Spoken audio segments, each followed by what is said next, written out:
আসসালামু আলাইকুম রহমতুল্লাহ। প্রিয় দেশবাসী, আজ অত্যন্ত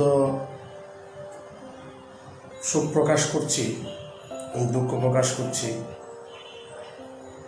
সমবেদনা জানাচ্ছি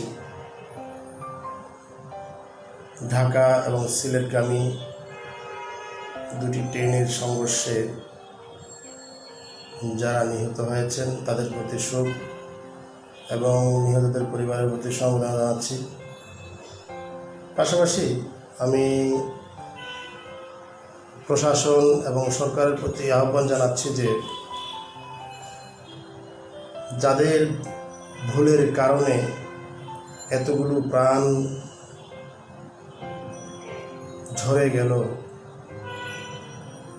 সেই ব্যক্তিদেরকে আইনের আওতায় আনার জন্য, ক্ষতিগ্রস্ত যে পরিবারগুলি তাদের ক্ষতিপূরণ দেওয়ার সরকার বা আমাদের কারণেই যতটুকু সম্ভব ওই সমস্ত পরিবারকে সাহায্যের হাত বাড়িয়ে দেওয়ার জন্য সরকারের প্রতি আহ্বান জানাচ্ছি।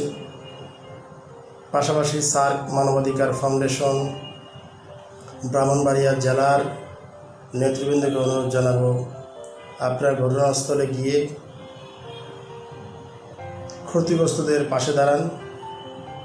যতটুকু সামর্থ্য আছে আমাদের, এতটুকু সামর্থ্য অনুযায়ী তাদেরকে সাহায্য করুন।